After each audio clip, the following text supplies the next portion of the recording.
Hello guys, कैसे हैं आप लोग। मैं अमित तलडा, आपका फ्रेंड, फिलोसोफर एंड गाइड। तो जून 25 एंड ऑनवर्ड्स जो भी बच्चे एग्ज़ाम दे रहे हैं, दिसंबर 24 का पेपर मैं डिस्कस करने वाला हूं। ठीक है, जैसे मैंने पास्ट के भी पेपर्स डिस्कस किए हुए हैं। तो एज़ यूजुअल जो टफ क्वेश्चंस हैं वो मैं आपको पढ़ाने वाला हूं। 30, 40, 50% ऑलमोस्ट आधा पेपर काफ़ी ईजी होता है, जो मुझे लगता है कि आपको खुद ही जम जाना चाहिए। अगर आपने थोड़ी भी ढंग से पढ़ाई की है तो आपको आधा पेपर तो जमना चाहिए। काफ़ी सारे इजी इजी छोटे छोटे क्वेश्चन आते हैं, तो वो सब मैं आपको होमवर्क देने वाला हूँ। आपको खुद ट्राई करना है, और कहीं कोई आपको डाउट है तो आप कमेंट बॉक्स में पूछ सकते हैं। तो जो भी बड़े क्वेश्चन हैं, टफ क्वेश्चन हैं, उसको मैं अच्छे से इसमें डिस्कस करने वाला हूँ। तो 2-3 पार्ट्स में आएगा। हर वीडियो में 2 से 3 क्वेश्चन में डिस्कस करूंगा। ठीक है, ऐसा 2-3 वीडियोस में मिला के पूरा जो दिसंबर 24 का पेपर है मैं डिस्कस करूंगा। ठीक है, क्वेश्चंस देखो रिपीट नहीं होते, इमीडिएटली रिपीट नहीं होते, बट हो सकता है सिमिलर क्वेश्चंस आ जाएं, या एटलीस्ट आपको पता होने चाहिए कि भाई क्या लेवल के क्वेश्चंस आ रहे हैं। ठीक है, चलो तो सबसे पहले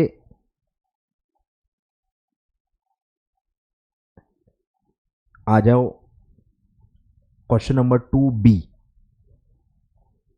क्वेश्चन नंबर 2B, ठीक है, काफी इजी क्वेश्चन था मेरे हिसाब से, और 8 मार्क का था। ठीक है, 4 क्वेश्चंस हैं, 8 मार्क, एक एंट्री 2 मार्क की है। तो मेरे हिसाब से चलो 8 में से 8 तो नहीं, बट एटलीस्ट 5 से 6 मार्क्स तो इसमें आराम से मिल सकते थे। ठीक है, चलो स्टार्ट करते हैं। आ जाओ, वीडियो लाइक कर देना भाई पहले ही। ठीक है, micro Swift limited issued 20,000 8% debentures. ठीक है, 20,000 नंबर ऑफ डिबेंचर्स हैं, 8% रेट ऑफ इंटरेस्ट है, ऑफ 100 रुपीज ईच। ठीक है, ये फेस वैल्यू है। एज पर फॉलोस, अलग अलग सीरीज, अलग अलग पार्ट्स में इशू किए गए हैं, और इन टोटलिटी 20,000 डिबेंचर्स इशू हुए हैं। ठीक है, हमको एक एक की हमको क्या करना है, जर्नल एंट्री पास करनी है, और साफ साफ लिखा हुआ है, ignore writing of discount on the issue of debentures. Right of वगैरह या जो ईयर एंड की एंट्री पास होती है वो आपको नहीं करनी है, आपको सिर्फ इशू की एंट्री इसमें पास करनी है। ठीक है, चलो तो सबसे पहला है आपका सीरीज ए ऑफ ₹5 लाख। ठीक है, आपको पता ही होगा ₹5 लाख यानी पूरी फेस वैल्यू है। इसको अगर आप 100 से डिवाइड करेंगे तो नंबर ऑफ डिवेंचर्स आप निकाल सकते हो, जो कि आएगा 5,000। ठीक है, 5,000 यानी कि 5 लाख नॉमिनल लिखा भी हुआ है, नॉमिनल यानी nominal value for cash at a premium of 20%। सबसे इजी है ये, 2 मार्क तो हर बच्चे को मिलने चाहिए, मतलब इसमें कोई बोल नहीं सकता, ये तो बहुत इजी है। बोलो क्या होगा। अब इसमें मल्टीपल तरीके हो सकते हैं एंट्री पास करने के। आप डायरेक्ट एंट्री भी पास कर सकते हो, या जैसे इंस्टीट्यूट ने एंट्रियां दिखाई है कि पहले एप्लीकेशन रिसीव करो फिर उसको अलॉट करो, ऐसे आप 2 एंट्री भी पास कर सकते हो। आप मेरे हिसाब से तो डायरेक्ट एंट्री भी पास कर सकते हो, कोई दिक्कत नहीं होनी चाहिए। ठीक है, तो आपके ऊपर है, क्लियरली बोल रहा हूं, आपके ऊपर है। आपको अगर ऐसा डर है कि नहीं भाई इंस्टीट्यूट जैसा दे रही है हमको वैसा ही करना है, तो आप इंस्टीट्यूट के हिसाब से करो, कोई दिक्कत ही नहीं है, मैं उस पर कोई डिबेट कर नहीं रहा।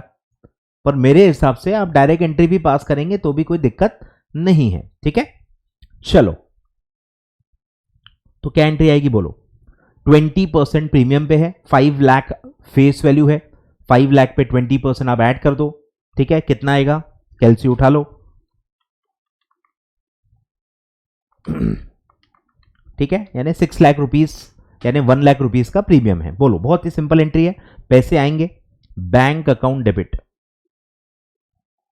Bank account debit. ठीक है, इशू प्राइस आएंगी इसमें, तो 5,000 इंटू 120। ठीक है, 100 रुपीज फेस वैल्यू है, 100 रुपीज पे 20% का प्रीमियम यानी 20 रुपीज, 100 प्लस 20 120। ठीक है, या सीधे 5 लाख प्लस 20% करोगे तो भी चलता है, कोई भी दिक्कत नहीं है। ठीक है, 6 लाख रुपीज। बोलो, हम डिबेंचर्स क्या फेस वैल्यू के देंगे, 5 लाख के ही। ठीक है, डिबेंचर्स फेस वैल्यू पे ही इशू होते हैं, तो 8% डिबेंचर्स। ठीक है, अगर आप चाहते हो कि आपका आधा मार्क भी डिडक्ट ना हो, जो कि सब लोग चाहते हैं, ठीक है, तो ये 8% डिबेंचर्स, अकाउंट, नरेशन सब आपको लिखना पड़ेगा। दो में से दो चाहिए तो भैया फॉर्मेट, नरेशन, हर चीज पे आपको ध्यान देना है, ठीक है। तो 8% डिबेंचर्स अकाउंट, ये आता है हमेशा फेस वैल्यू पे 5 लाख रुपीस, और जो फेस वैल्यू के ऊपर मिल रहा है वो जाएगा securities premium account, securities premium account, ठीक है, वो आएगा 1 लाख रुपीस। इसमें भी आप दिखा सकते हो 5000 इंटू 20, 5000 इंटू 100, ठीक है, बिल्कुल दो में से दो ना। और बीइंग सेम जो पूरा क्वेश्चन में लिखा है, पूरा क्वेश्चन एज इट इज आप लिख सकते हो, कोई भी दिक्कत नहीं है। Being series A debentures of 5 lakh face value issued at 20% premium, as it is, ठीक है। तो ये हो गए आपके 2 मार्क्स। क्लियर है, इसमें कोई डाउट नहीं होना चाहिए। फिर आगे बढ़ते हैं। फिर है series B of 5 lakh, same nominal, for cash same, at 90%, मतलब 10% कम में आप इशू कर रहे हो, और जब भी हम फेस वैल्यू से कम में इशू करते हैं तो हमारा लॉस होता है, और उसको हम क्या नाम देंगे, discount on issue of debentures या loss on issue of debentures, मेरे को कोई दिक्कत नहीं है, ठीक है।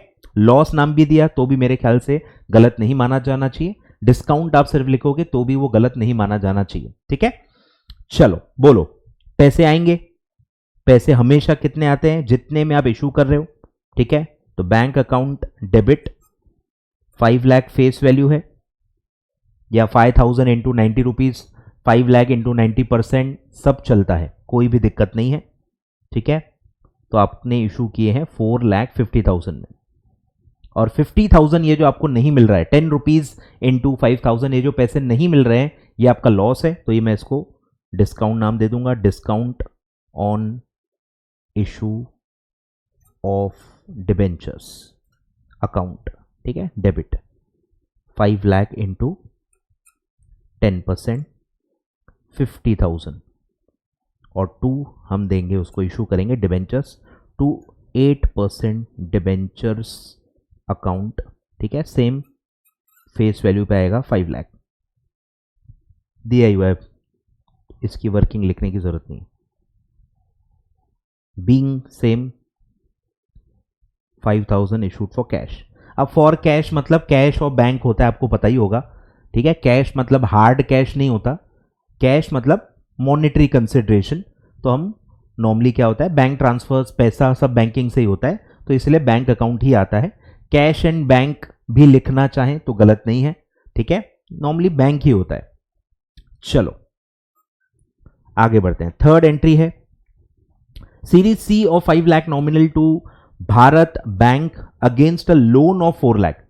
अब अगर आप ध्यान देंगे तो एक क्वेश्चन डिबेंचर्स का है, ठीक है, ट्रांजैक्शन लोन का दिया हुआ है, जिसके लिए आपने as a collateral debenture issue की है। अब इसमें एक डाउट हमेशा सबको आएगा कि सर ये जो लोन लिया है इसकी भी एंट्री पास करे या ना करे। तो मैंने हमेशा से कहा है, अगर आपको पूरे पूरे मार्क्स चाहिए तो किंतु परंतु की गुंजाइश रखो मत, सब लिख डालो ताकि आपको पूरे के पूरे मार्क्स मिले। तो आप यहां पे पहले लोन लिया है, भारत बैंक से लोन लिया है, वो भी आप रिकॉर्ड कर लो, और फिर उसके लिए आपने डिबेंचर कोलेटरल में इशू किए, वो आप उसकी एंट्री अलग करो। अब जब कोलेटरल में देते हैं तो 2 अलग अलग मेथड्स होते हैं। पहला मेथड होता है कि आप सिर्फ डिस्क्लोज करो, एंट्री पास मत करो, वो भी कोई अगर यहां पे अजम्पशन लेके करना चाहे तो गलत नहीं होगा, बट इंस्टीट्यूट ने प्रॉपर एंट्री वाली मेथड यूज की है, तो आपको भी बेटर है एंट्री वाली मेथड चूज करनी है, क्योंकि पूछी एंट्री है, ठीक है। बहुत वियर्ड हो जाएगा कि एंट्री का क्वेश्चन है और आप अज्यूम करोगे कि एंट्री पास नहीं करनी, तो आए ख्याल में 2 मार्क का है, तो इसीलिए पहले हम लोन की भी एंट्री पास कर लेंगे। बोलो, बैंक में पैसे आते हैं, बैंक लोन के पैसे बैंक में ही आते हैं, करंट अकाउंट में आते हैं, तो बैंक अकाउंट डेबिट। अब अमाउंट पे भी ध्यान दे रहे हैं, लोन कितने का है, देखो 4 लाख का, तो जब मैं लोन की एंट्री पास करूंगा 4 लाख की ही पास होगी, लेकिन जब मैं कोलेटरल की एंट्री पास करूंगा, कोलेटरल हमने 5 लाख फेस वैल्यू का दिया हुआ है, ठीक है। तो ध्यान देना, अमाउंट में गड़बड़ नहीं करना है। तो मैं लोन की एंट्री पास कर रहा हूं, तो 4 लाख रुपीस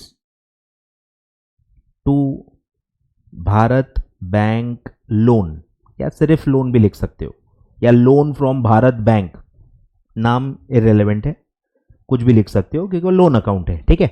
बैंक लोन भी लिख सकते हो, जनरलाइज्ड, कोई दिक्कत नहीं है, 4 लाख रुपीस, ठीक है। Being loan taken from Bharat bank. और अब इसी में जो एंट्री पास करेंगे कोलेटरल की, बोलो क्या एंट्री पास करते हैं? Debenture suspense to debenture account. Dummy account बनता है, आपको पता ही होगा। Debenture suspense account debit 5 lakh आएगा, क्योंकि 5 लाख नॉमिनल वैल्यू के डिबेंचर आप दे रहे हो, और 8% डिबेंचर्स 5 लाख। ठीक है, being 5 lakh face value debentures issued as collateral for Bharat bank loan. Clear है क्या? ऐसा प्रॉपर सब लिखोगे तो 2 में से 2 मिलने के चांसेस हैं। अब आते हैं लास्ट पे, जो थोड़ा ट्रिकी है। ये सबको आएगा ऐसा जरूरी नहीं है, ठीक है, थोड़ा ट्रिकी है। सीरीज डी ऑफ 5 लाख, ठीक है, सीरीज डी क्या है? डिबेंचर्स, डिबेंचर का पूरा क्वेश्चन है। ऑफ 5 लाख मतलब डिबेंचर का फेस वैल्यू, जो हम डिबेंचर दे रहे हैं, इशू कर रहे हैं, उसका वैल्यू है 5 लाख रुपीस। ठीक है, मतलब हम पेमेंट जो कर रहे हैं वो 5 लाख का है। अब वो कितने में कर रहे हैं वो नहीं दिया है, ठीक है, यही आप समझो। जब कुछ नहीं दिया है तो पार पे दे रहे हैं, अपन ऐसा मान सकते हैं। टू क्रेडिटर फॉर 4,50,000, मतलब ये क्या टाइप है? याद आ रहा है क्या? Issue of shares for consideration other than cash. ये अदर देन कैश वाला सिचुएशन है कि क्रेडिटर को आप 4,50,000 में ही दे रहे हो। मतलब मैं दे रहा हूं 5 लाख के, लेकिन सामने वाला मानेगा कि उसको 4,50,000 ही मिला है। मतलब ये एक टाइप का इशू प्राइस ही हो गया कि आपका जो कंसिडरेशन है, या जो इसमें वर्ड यूज किया गया है सेटलमेंट, ये सेटलमेंट के लिए दिया जा रहा है। मतलब मैं 5 लाख के डिबेंचर्स दे रहा हूं, पर सामने वाला अपनी लाइबिलिटी कितनी कम कर रहा है? 4,50,000। मतलब डिबेंचर की वैल्यू 4,50,000 में दी गई है ना, आए ख्याल में? तो इसीलिए इसका इशू प्राइस आपको क्या मानना पड़ेगा? 4,50,000, क्योंकि सेटलमेंट या क्रेडिटर आपकी लाइबिलिटी कितनी कम कर रहा है? 4,50,000 की। आपको बेनिफिट कितना मिल रहा है? 4,50,000 का ही बेनिफिट मिल रहा है, इसीलिए इशू प्राइस आ जाएगी 4,50,000। मतलब 50,000 का क्या हुआ? नुकसान। 50,000 के डिबेंचर दे रहे हैं पर मिल कुछ नहीं रहा है, इसी को हम क्या बोलते हैं? डिस्काउंट। ठीक है, तो ये 50,000 आपका डिस्काउंट है। और क्रेडिटर को काय के पैसे देने थे वो भी दिया हुआ है, on account of capital expenditure in satisfaction of his claim. अब इसका भी इफेक्ट आएगा। अगर ये सब न लिखा होता तो डायरेक्ट क्रेडिटर की एंट्री आप कर सकते थे, कोई दिक्कत नहीं है, पर एक काय का पेमेंट है वो भी दिया है। अब इसमें आप अजम्पशन भी ले सकते हो कि भाई हम तो अभी डिबेंचर इशू कर रहे हैं, कैपिटल एक्सपेंडिचर तो हो चुका होगा, क्रेडिटर को अगर मुझे पैसा देना बाकी है तभी दे रहा हूं ना, मतलब वो एसेट की एंट्री पास हो गई होगी, ऐसा भी आप अज्यूम कर सकते हो, एक नोट लिख सकते हो।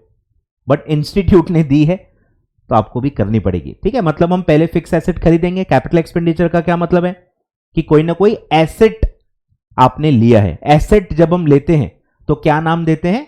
फिक्स्ड एसेट, या आप टेंजिबल एसेट नाम दे सकते हो। ठीक है, कोई भी टाइप का, क्योंकि अब टेंजिबल इंटेंजिबल कुछ बोला नहीं है तो बेटर है आप फिक्स्ड एसेट नाम दो, जो कि कॉमन फॉर ऑल होता है। तो फिक्स एसेट आप खरीद रहे हो, तो पहले हम एंट्री पास करेंगे फिक्स एसेट खरीदने की, और फिर उसका जो हम सेटलमेंट कर रहे हैं by way of issue of debentures, उसकी एंट्री अलग से आएगी। तो 2 एंट्री पास करनी पड़ेगी। बोलो पहले क्या करेंगे? पहले फिक्स एसेट खरीद लो, क्रेडिट पे फ्रॉम क्रेडिटर। तो हम एसेट खरीद रहे हैं, एसेट रियल अकाउंट है, आएगा debit what comes in, fix asset debit. खरीद रहे हैं, ओनरशिप आ रही है, डेबिट। कितने का खरीद रहे हैं? जितना क्रेडिटर को देना है। 5 लाख का नहीं खरीद रहे, क्रेडिटर को कितना देना है? 4,50,000 देना है। क्यों 4,50,000 देना है? क्योंकि एसेट ही उतने का होगा। ठीक है, तो एसेट ही 4,50,000 का आपने लिया हुआ है। और यहां आएगा टू क्रेडिट द गिवर, जो कि कौन है? क्रेडिटर। एसेट आपको कौन दे रहा है? क्रेडिटर। तो क्रेडिट द गिवर, ये आपकी लाइबिलिटी बन गई। Being fix asset purchase from creditor, ये आपका नरेशन हो गया। तो ये आपने एसेट खरीद लिया है। अब इस क्रेडिटर को देखो, आपको पैसा देना बाकी है 4,50,000।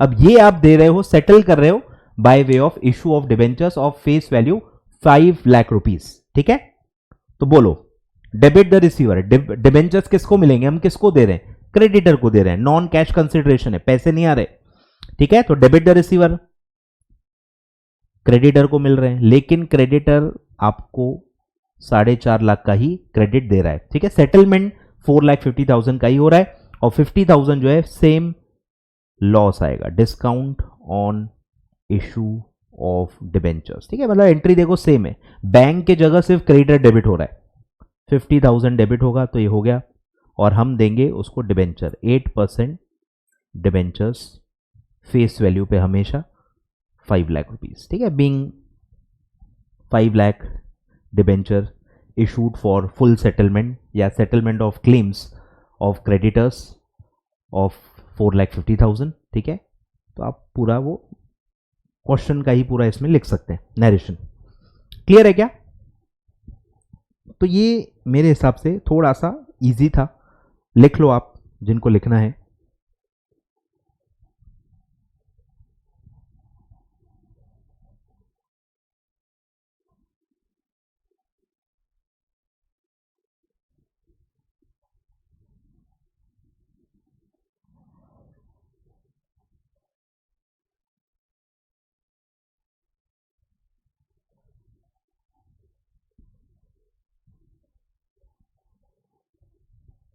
चलो बढ़े आगे।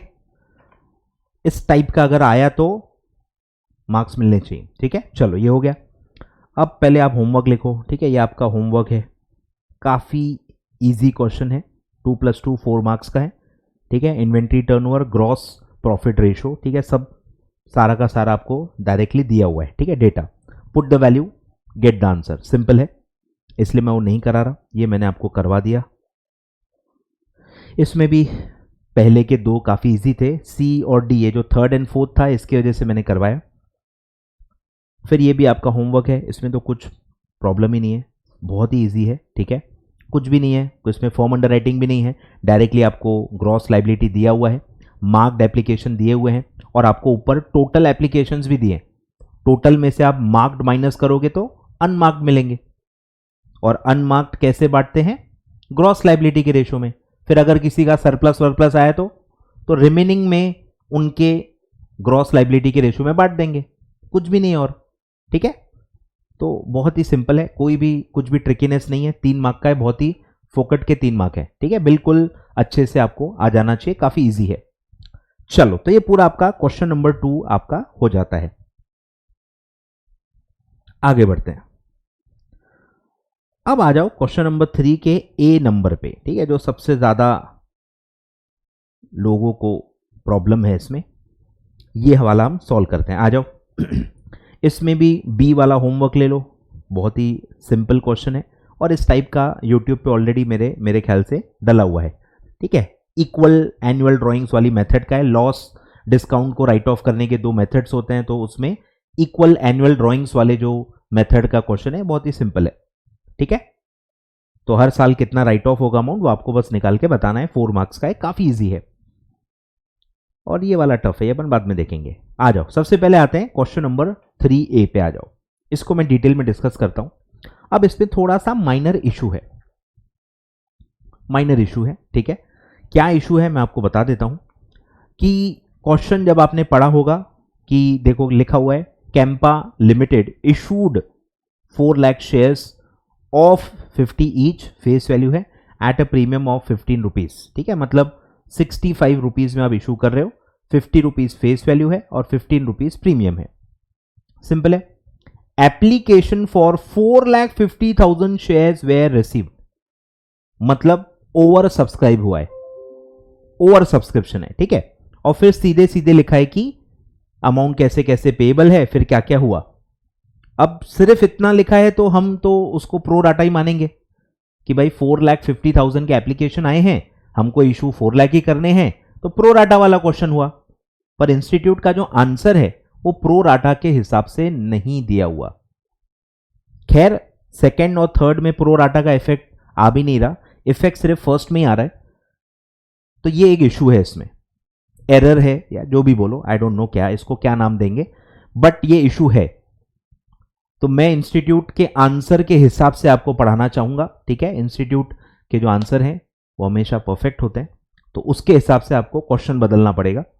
तो यहां बस मैं एक लाइन ऐड करूंगा कि excess applications were rejected and refunded. ठीक है, ऐसा आप लिख दो तो फिर कोई इशू बचता नहीं है। ठीक है, और इजी भी हो जाएगा आपके लिए, क्वेश्चन काफी फिर इजी हो जाएगा। अगर ये प्रो डाटा का क्वेश्चन नहीं है तो ये काफी इजी आपको लगेगा। ठीक है, तो ये लाइन आपको बस ऐड कर देनी है, इसके हिसाब से मैं आपको पढ़ाने वाला हूं। आ जाओ, तो पूरा 65 रुपीज आप कैसे ले रहे हो ये पूरा ब्रेकअप दिया है। एप्लीकेशन पे 15 रुपीज, प्रीमियम कुछ भी नहीं है। 16 रुपीज अलॉटमेंट में, जिसमें से 6 रुपीज प्रीमियम है, मतलब 10 रुपीज फेस वैल्यू का है और प्लस 6 रुपीज प्रीमियम है। फर्स्ट कॉल पे 20 ले रहे हैं, जिसके अंदर 5 प्रीमियम है, मतलब 15 रुपीज फेस वैल्यू है और 5 रुपीज आपका प्रीमियम है। और फाइनल कॉल 14 रुपीज का है, जिसके अंदर 4 रुपीज का प्रीमियम है, मतलब 10 रुपीज फेस वैल्यू है, 4 रुपीज आपका प्रीमियम है और इसमें 15 रुपीज प्लस 0, ऐसा आपका पूरा ये है। तो 15 प्लस 10 प्लस 15 प्लस 10 ये हो जाएगा आपका 50 फेस वैल्यू और प्लस 6 प्लस 5 प्लस 4 ये हो जाएगा आपका 15। ऐसे टोटल 65 रुपीज हर स्टेज में आपको ब्रेकअप मैंने बता दिया। अब ये ब्रेकअप पहले ही समझना बहुत जरूरी है। ठीक है, क्योंकि प्रीमियम अलग से सिक्योरिटीज प्रीमियम में जाता है, फॉरफिशर के वक्त भी प्रीमियम का अलग से ट्रीटमेंट होता है, तो इस वजह से आपको हर इसमें है प्रीमियम की नहीं है, कितना है, सब पता होना चाहिए। चलो, अब 3 अलग अलग शेयर होल्डर हैं जिसके शेयर्स फॉरफिट किए गए थे और फिर उसमें से कुछ उन्होंने री इशू किए हैं, मतलब फॉरफिशर एंड री इशू इसके जर्नल एंट्री का एक टिपिकल क्वेश्चन है। आ जाओ, वन बाय वन एक एक शेयर होल्डर का हम डिटेल में स्टडी करेंगे और उसके जर्नल एंट्रीज पास करेंगे। आ जाओ, अल्फा हु वॉज अलॉटेड। अब जब देखो ये प्रो डाटा का क्वेश्चन ही नहीं है, 4 लाख ही इशू किए हैं, अलॉट भी 4 लाख ही किए हैं, 50 जो एक्सेस था वो तो आपने रिफंड कर दिया। और हमारा जो क्वेश्चन है वो फॉरफिशर एंड री इशू से ही रिलेटेड है, तो जो इशू की एंट्री पास हुई है उसका यहां कोई लेना देना नहीं है, मतलब वो आपको लिखने की जरूरत नहीं है। ठीक है, you are required to pass journal entries for forfeiture and reissue, इसके अलावा कोई भी एंट्री पास करने के लिए नहीं कहा गया है। क्लियर है क्या? तो लेट्स स्टार्ट। अल्फा, अब प्रो डाटा नहीं है तो अप्लाइड, अलॉटेड, बेस चेंज करना, ये वो कैरी फॉरवर्ड, ये सब कुछ सोचना ही नहीं। ये तो प्लेन क्वेश्चन हो गया कि जितने अलॉट हुए हैं उतने ही अप्लाई हुए हैं, विषय खत्म, बस प्रीमियम का क्वेश्चन है ये। ठीक है, बोलो। Alpha who was allotted 6000 shares did not pay allotment and first call and there after his shares were forfeited.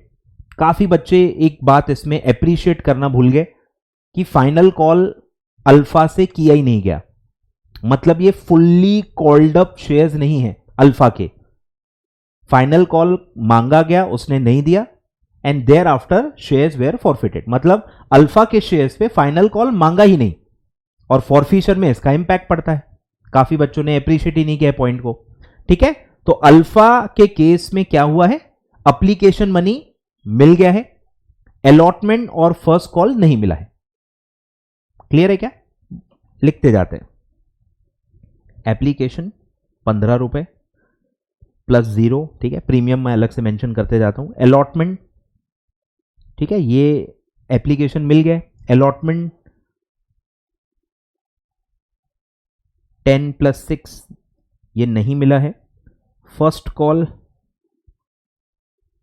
15 plus 5 नहीं मिला है। ठीक है, और फाइनल कॉल तो मांगा ही नहीं है। ठीक है, तो आप इन तीनों को अगर ऐड करोगे तो क्या मिलेगा, कॉल्ड अप वैल्यू, कैंसिल करने के लिए काम आएगा। ठीक है, तो अलग से इसका टोटल ले लो, 15 प्लस 10 प्लस 15 तो ये आएगा आपका 40, यानी आपका 50 रुपीज का जो शेयर्स है ये फुल्ली कॉल्ड अप नहीं है, ये 40 का ही कॉल्ड अप है।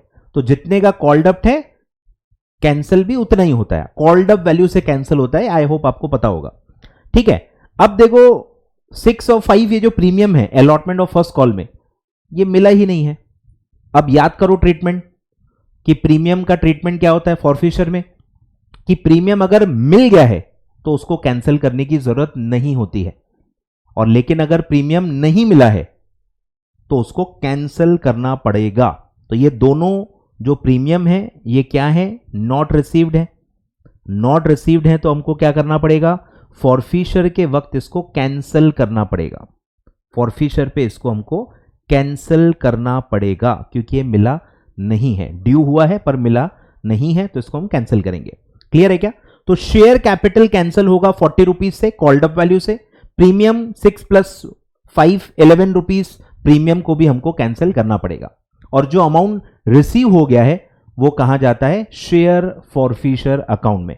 ठीक है, एंट्री के जो भी एलिमेंट्स हैं वो मैं आपको बताते जा रहा हूं। तो हम शेयर कैपिटल 40 रुपीज से कैंसिल करेंगे, प्रीमियम 11 रुपीज से कैंसिल करेंगे, और जो अमाउंट मिल चुका है, क्या मिला है, क्या मिला है, एप्लीकेशन मनी 15 रुपीज जो आपको मिल गए हैं वो जाएंगे शेयर फॉरफिशर अकाउंट में। और जो पैसा नहीं मिला है, ड्यू हो गया है पर नहीं मिला है, उसको हमको कैंसिल करना है। आ रहा है ख्याल में, सब एलिमेंट्स ख्याल में आ रहे हैं। अब एंट्री पास करते हैं। मैं डायरेक्ट कैंसिलेशन की एंट्री बता रहा हूं, मतलब डायरेक्ट फॉरफिशर की एंट्री बता रहा हूं। टिपिकली मैं पहले क्या एंट्री हुई होगी, क्या क्या इफेक्ट्स हुए होंगे, वो सब मैं बताता हूं और उसको बस रिवर्स करवाता हूं। वो मेरा टिपिकल पढ़ाने का तरीका है, वो भी यहां पे आप फॉलो कर सकते हो, कोई दिक्कत नहीं है। एग्जाम में मेन एंट्री ही पास करनी है, बाकी समझने के लिए वो आपको करना है तो कर सकते हैं। जैसे एग्जाम्पल कि अभी अल्फा का क्या इफेक्ट बुक्स में होगा फॉरफिशर के पहले, बोलो। बैंक में आपने पैसे डाले होंगे, कितने शेयर्स थे उसके पास, 6000। ठीक है, 6000 पे एप्लीकेशन मनी 15 रुपीज आपको मिल गया, तो बैंक अकाउंट में गया होगा, कितना आएगा, 90,000। ठीक है, फिर जो नहीं मिला वो उसी अकाउंट में पड़ा होगा, जैसे अलॉटमेंट मनी। अलॉटमेंट मनी में पूरा पैसा बचा होगा, 6000 इंटू आपका 16 रुपीज, इतना अलॉटमेंट मनी में ही पड़ा होगा, 96,000। फिर फर्स्ट कॉल अकाउंट में 20 रुपए पड़े होंगे, सॉरी हाँ 15 और 5 20, 1,20,000 इसमें पड़े होंगे। फिर आपने उसको शेयर दिया होगा, equity share capital called up value से 40 रुपीज पे, 40 इंटू 6000, तो ये 2,40,000 इक्विटी शेयर कैपिटल में क्रेडिट हो चुके होंगे। फिर आपने प्रीमियम 2 बार प्रीमियम ड्यू कर दिया है, तो उसका सिक्योरिटीज प्रीमियम में इफेक्ट चले गया होगा, 6000 इंटू 6 + 5 11, 66,000। ऐसा इफेक्ट बुक्स में अभी हुआ होगा। अब ये ओरली भी आप कर सकते हो, अगर आपकी प्रैक्टिस अच्छी है, ओरली भी आप ये सब माइंड में नंबर्स निकाल सकते हो। जिनको उतना प्रो लेवल नहीं गए हैं, आप लिख लो, कोई दिक्कत नहीं है, गलती बस नहीं होनी चाहिए। तो बस इसको हम रिवर्स करेंगे और क्या चेंज होगा, बैंक अकाउंट के जगह पे शेयर फॉरफिशर अकाउंट आ जाता है, बाकी सब सेम रहता है। ठीक है, तो मैं अब डायरेक्ट फॉरफिशर की एंट्री पास कर रहा हूं फॉर अल्फा। बोलो अल्फा की एंट्री क्या पास होगी, रिवर्स करो, equity share capital debit called up value से 6000 shares into 40 rupees called up value 2,40,000। Securities premium नहीं मिला है इसीलिए हम कैंसिल करेंगे, 6000 इंटू 11 रुपीज, अलॉटमेंट कॉल का ही ड्यू हुआ है, फाइनल कॉल तो मांगा ही नहीं है उसका, इसलिए कहीं भी इफेक्ट आएगा नहीं, तो ये आएगा 66,000।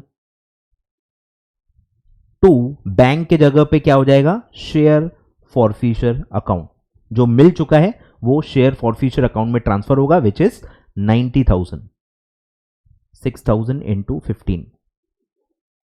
टू अब कैंसिल करो, अलॉटमेंट मनी में जो डेबिट पड़ा है अब मिलने वाला ही नहीं है, आप तो शेयर फॉरफिट कर रहे हो ना, तो बस उस अकाउंट को बंद करना है। बंद करने के लिए क्या, रिवर्स करना है, सिंपल। तो वो डेबिट है, इसको हम क्रेडिट कर देंगे, अलॉटमेंट मनी बंद हो जाएगा, बस बंद ही करना है और कोई इसका इंपैक्ट नहीं है, अकाउंट क्लोज हो जाएगा। To first call account 6000 into 20, तो आ जाएगा 1,20,000, being 6000 shares of alpha forfeited. ठीक है, सिंपल है, प्रो राटा का इफेक्ट ही नहीं है, बहुत ही सिंपल है। चलो अब आते हैं सेकंड, बीटा। बीटा पे आ जाओ। Beta who was allotted 4,000 shares did not pay first call and thereafter his shares were forfeited. बोलो, इसमें भी साफ साफ लिखा हुआ है कि फर्स्ट कॉल उसने नहीं दिया। फर्स्ट कॉल नहीं दिया मतलब एप्लीकेशन अलॉटमेंट दोनों दे दिया है, एप्लीकेशन अलॉटमेंट दोनों दे दिया है, फर्स्ट कॉल नहीं दिया और उसके बाद हमने फॉरफिट कर दिया, मतलब इसमें भी क्या होगा, फाइनल कॉल मांगा ही नहीं है, मतलब ये भी 40 रुपीज कॉल्ड अप ही रहेगा। सिर्फ इसमें अलग क्या है अल्फा से, अल्फा में अलॉटमेंट मनी नहीं मिला था, यहां अलॉटमेंट मनी भी मिल चुका है बस, और नंबर ऑफ शेयर्स अलग है। बोलो क्या होगा, क्या इफेक्ट, पहले इफेक्ट बताओ इधर साइड में। पैसे जो मिल चुके हैं वो बैंक अकाउंट में डेबिट हुए होंगे, 4000 शेयर्स हैं और उसने अलॉटमेंट, एप्लीकेशन अलॉटमेंट दोनों दे दिया है। एप्लीकेशन है आपका 15 रुपीज। अब ध्यान दो, अब प्रीमियम जो मिल चुका है वो कैंसिल नहीं होता, वो कैंसिल नहीं होता, इसीलिए जो प्रीमियम आपको मिल चुका है आप उसका इसमें इफेक्ट ही मत लो, क्योंकि आधा प्रीमियम मिला है, आधा प्रीमियम नहीं मिला है। फर्स्ट कॉल में भी प्रीमियम है ना, वो नहीं मिला है। आई होप आप इमेजिन कर पा रहे हो, अलॉटमेंट मनी के अंदर प्रीमियम है, अलॉटमेंट मनी मिल गया है मतलब उसके अंदर का प्रीमियम भी मिल गया है। फर्स्ट कॉल नहीं मिला है मतलब फर्स्ट कॉल के अंदर जो प्रीमियम है वो नहीं मिला है, तो अलॉटमेंट वाला जो मिल गया है वो कैंसिल नहीं होगा, और जो फर्स्ट कॉल के अंदर ड्यू है और नहीं मिला है बस उतना ही अमाउंट कैंसिल होगा, आधा आधा है, तो ध्यान देना। तो इसलिए मैं टिपिकली क्या करता हूं, क्योंकि मैं स्मार्ट हूं, तो मैं जो मिल चुका है उसका यहां प्रीमियम का इफेक्ट लूंगा ही नहीं, तो कैंसिलेशन में वो वैसे इग्नोर हो जाएगा। तो मिलते समय मत लो, ठीक है, क्योंकि ये तो वर्किंग है ना, अपने लिए बना रहे, तो यहां हम कुछ भी कर सकते हैं। तो पैसा जो मिला है, ठीक है, कितना मिला होगा, 15 रुपए मिले एप्लीकेशन में, और अलॉटमेंट में प्रीमियम छोड़ के कितना मिला, और प्रीमियम का अमाउंट वैसे भी शेयर फॉरफिशर में जाता नहीं है। कुछ समझ में आ रहा है क्या, यहां प्रीमियम आप लो भी मत, क्योंकि बैंक को ही हम सीधे क्या कर देते हैं, शेयर फॉरफिशर। शेयर फॉरफिशर में सिर्फ फेस वैल्यू वाला पार्ट जाता है, प्रीमियम वाला पार्ट नहीं जाता, ठीक है। तो शेयर के अगेंस्ट कितना पैसा मिला है वही हमको निकालना होता है। तो 15 रुपीज शेयर के अगेंस्ट, फेस वैल्यू के अगेंस्ट आपको मिला है एप्लीकेशन में, और अलॉटमेंट में आपका है 10 रुपए, ठीक है। तो 15 प्लस 10 शेयर के अगेंस्ट, यानी 40 रुपीज जो शेयर का कॉल्ड अप वैल्यू है उसमें से आपको 25 रुपीज मिले हैं, ठीक है। तो 4000 इंटू 25, 1,00,000 रुपए ये आपको मिल गया है शेयर के अगेंस्ट, इसमें प्रीमियम नहीं है। फिर एप्लीकेशन अलॉटमेंट हो गया, फर्स्ट कॉल नहीं मिला है तो वो फर्स्ट कॉल अकाउंट में अमाउंट पड़ा होगा, 4000 इंटू फर्स्ट कॉल आपका 20 रुपीज है, 80,000, ठीक है। फाइनल कॉल तो किया ही नहीं। 2, बोलो, आपने कैपिटल दिया होगा, equity share capital 4000 into 40 rupees, यानी कि 1,60,000 का फेस वैल्यू का कैपिटल दिया है, और 2 सिक्योरिटीज प्रीमियम, ठीक है, 4000 पे जो नहीं मिला है हम वही लेंगे। बोलो कितना आएगा,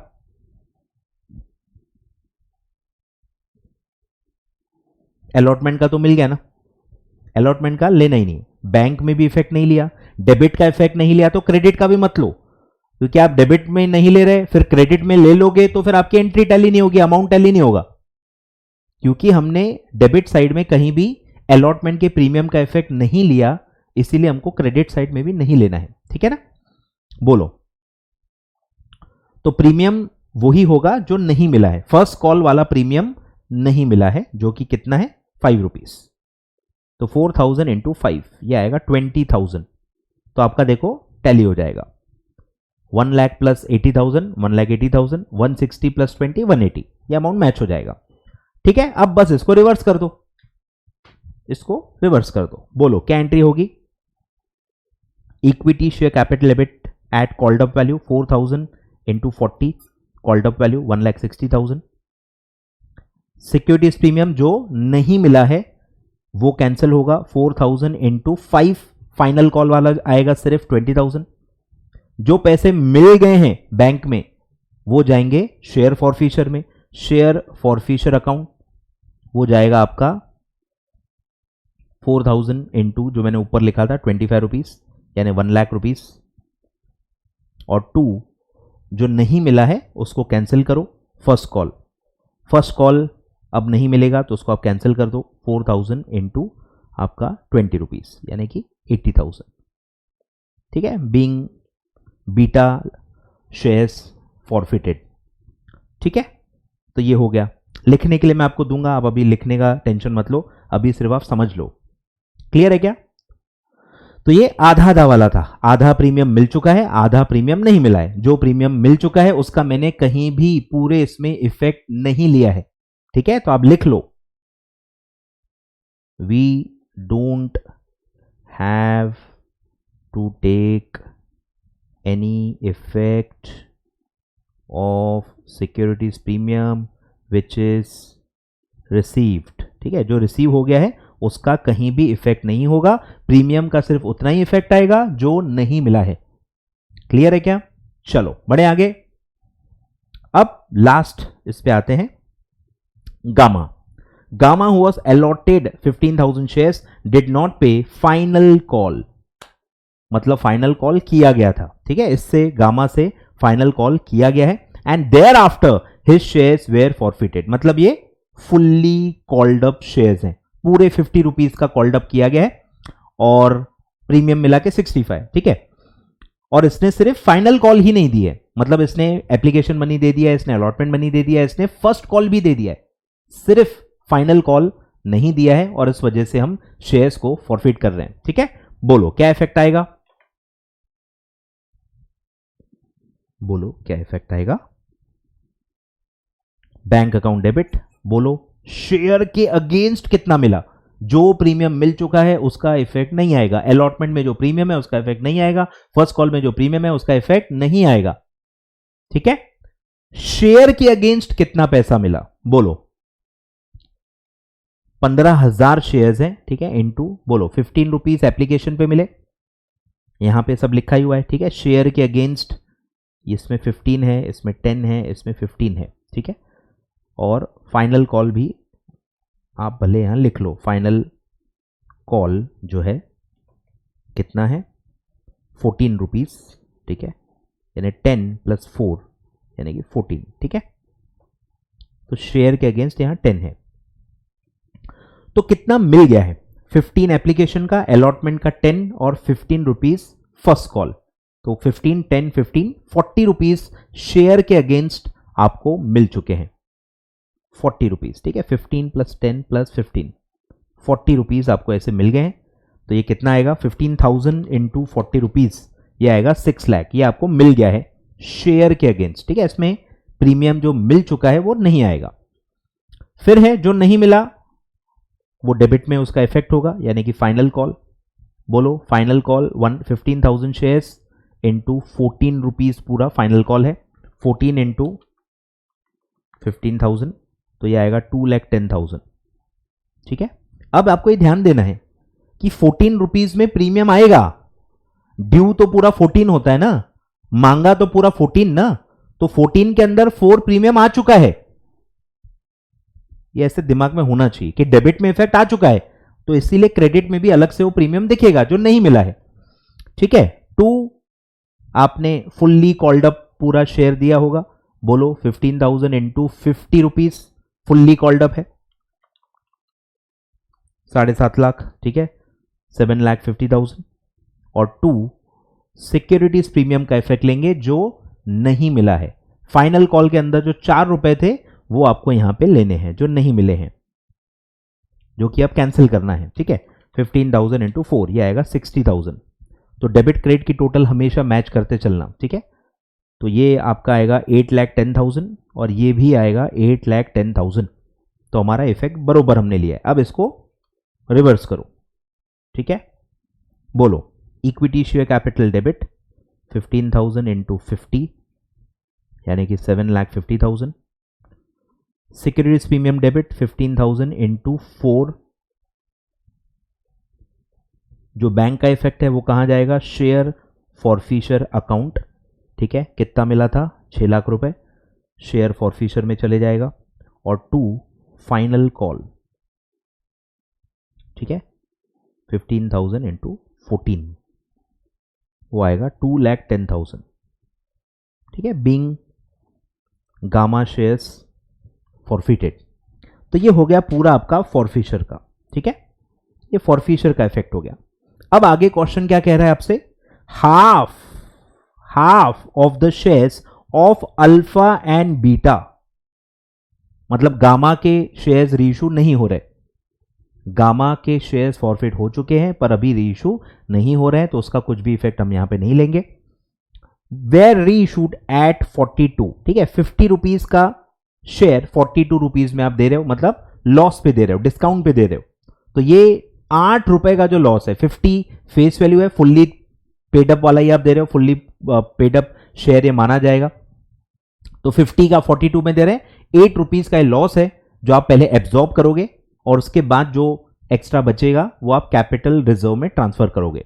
लेकिन ये उन्हीं नंबर ऑफ शेयर्स के लिए होगा जितने रीइशू हो रहे हैं, ये पार्ट रीइशू है, ठीक है, ध्यान दो, हमेशा मैं ये लिखवाता हूं पार्ट रीइशू, पर कुछ नालायक बच्चे ऐसा जैसे मैं लिख रहा हूं ना वैसे लिखते नहीं है और फिर उनसे गलती हो जाती है, फिर सॉरी सर बोल देते हैं, कोई फायदा नहीं होगा। मेरी आदतें डालो, हाफ ही शेयर्स रीइशू हो रहे हैं, मतलब कैपिटल रिजर्व में जब हम कैलकुलेशन करेंगे हाफ का ही होगा, पूरे रीइशू नहीं हो रहे।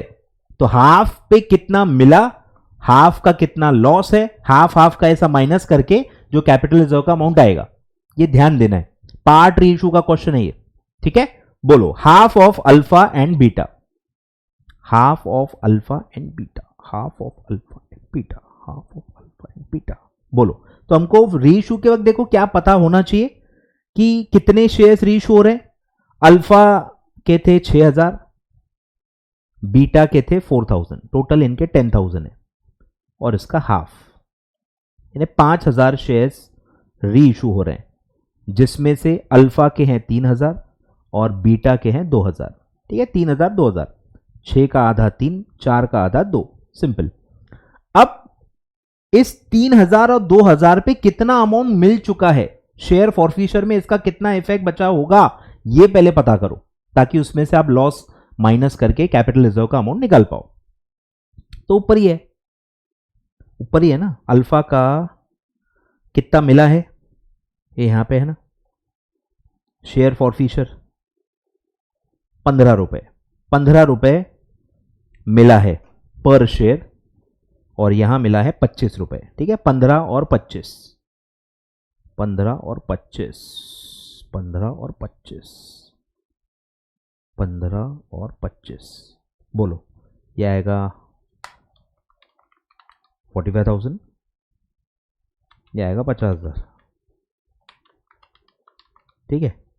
तो ये आपको मिल चुका है, ये आपको मिल चुका है, और बस इसका लॉस माइनस करो। बोलो, 2000 पे 3000 पे कितना लॉस आएगा पर शेयर, 8 रुपए है, 50 रुपीज माइनस 42 रुपीज, 8 रुपीज का लॉस है, तो इंटू 8 कर दो, 8 3 24,000, 24,000 का लॉस है, माइनस कर लो, तो यहीं पे आपको इसका कैपिटल रिजर्व का अमाउंट मिल जाएगा 21,000। फिर 8 रुपीज का लॉस है तो इंटू 8, तो ये आएगा 16,000, 50,000 माइनस 16,000 वो आएगा 34,000, दोनों मिला लो तो पूरा कैपिटल रिजर्व में कितना ट्रांसफर होगा 55,000। तो ये सब वर्किंग पहले ही आपको करनी पड़ेगी, ठीक है। बोलो, फॉरफिशर अपना रीइशू की एंट्री क्या आती है, रीइशू की एंट्री क्या आती है, रीइशू मतलब शेयर इशू हो रहे हैं, पैसे आएंगे, बोलो, बैंक अकाउंट डेबिट। अब इसमें भी आप अलग अलग एंट्री पास कर सकते हो, मैं कंबाइंड एंट्री पास करूंगा। बोलो, बैंक में कितने पैसे आएंगे, मैं 5000 शेयर इशू कर रहा हूं, हाफ, ठीक है, 5000 इंटू 42 रुपीज में मैं दे रहा हूं, तो 2,10,000 मुझे मिलेंगे पैसे। अब जो 8 रुपए है वो मेरा लॉस है, वो कहां से एब्जॉर्ब होगा, शेयर फॉरफिशर अकाउंट, ठीक है, 5000 इंटू 8 रुपए, ठीक है, डायरेक्ट पूरा ही लो, 8 4 जा 8 5 जा 40, और अगर आप ध्यान दोगे तो ये भी यहां पे भी 40 था, ये दोनों लॉस को ऐड कर दो, 24 प्लस 16, ये भी 40,000 ही आएगा कि पर शेयर कांस्टेंट है, तो 40,000 ये आपका डेबिट हो गया, लॉस एब्जॉर्ब हो गया शेयर फॉरफिशर अकाउंट से। 2 शेयर इशू कर रहे हो, शेयर दे दो, 2 इक्विटी शेयर कैपिटल, 5,000 शेयर्स दे रहे हैं, ₹50 का, तो 2,50,000 के आप शेयर्स दे रहे हो। क्लियर है? तो ये हो गया इशू, सिंपल इशू की एंट्री है। लॉस बस शेयर फॉरफिशन में डेबिट करना है। Being half of shares of alpha gamma री इशूड एट 42, और फिर अब आपको कैपिटल रिजर्व का ट्रांसफर करना पड़ेगा। उसके लिए आपको ये पूरी वर्किंग करनी है कि दोनों पे कितना मिला है, दोनों पे कितना लॉस है, माइनस कर लो तो दोनों का कितना नेट प्रॉफिट है, और वो फाइनल एंट्री 55,000 की आपको एंट्री पास करनी है। ठीक है, शेयर फॉरफिशर से ट्रांसफर करना है कैपिटल रिजर्व में। शेयर फॉरफिशर को ऊपर देखो हमने हमेशा क्रेडिट किया है, क्रेडिट क्रेडिट क्रेडिट, तो इसमें क्रेडिट बैलेंस ही होता है। इसको अगर आपको घटाना है तो डेबिट करना पड़ेगा। ठीक है, हमको घटाना है, ट्रांसफर करना है, तो शेयर फॉरफिशर अकाउंट डेबिट 55,000, और कहां ट्रांसफर करना है, टू कैपिटल रिजर्व 55,000। ठीक है, being net profit after reissue of 5,000 shares transfer to capital reserve account. ठीक है, तो ऐसा आपको ये क्वेश्चन पूरा सॉल्व करना था। क्लियर है क्या? सिंपल है, कंसेप्ट बस आपको अगर ध्यान है, हर जगह कहां प्रीमियम लेना है नहीं लेना है, हर चीज का ट्रीटमेंट अगर आपके माइंड में क्लियर है और आपका प्रेजेंस ऑफ माइंड है तो गलती नहीं होती है। टाइम लग सकता है, कैलकुलेशन में टाइम लग सकता है, लेकिन कंसेप्ट क्लियर होने चाहिए। कंसेप्ट ही क्लियर नहीं है फिर तो कहां गलती होगी आपको पता भी नहीं चलेगा, पता ही नहीं चलेगा। आ रहा है ख्याल में? तो इसीलिए पहले आप पूरे ट्रीटमेंट्स, पूरे कंसेप्ट्स सारे क्लियर करो, जो पढ़ाते पढ़ाते मैं बताता ही हूं। ये आपके ऊपर है कि आप उनको समझो, नोट डाउन कर लो, ताकि आप रिवाइज भी कर सको अगर आपको उसमें दिक्कत हो रही है तो। क्लियर है? लिखो।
ठीक है, चलिए, आई होप आपको समझ में आ रहा है। ठीक है, नेक्स्ट पार्ट में मैं आगे बढ़ूंगा और दो दो तीन तीन टफ क्वेश्चंस हम नेक्स्ट पार्ट में देखेंगे, और ऐसा करके दिसंबर 24 का पेपर जो टफ क्वेश्चंस है वो मैं कवर कर पाऊंगा। ठीक है, वीडियो लाइक जरूर कर देना और चैनल को सब्सक्राइब कर लेना अगर आप न्यू स्टूडेंट हो तो। Thank you so much.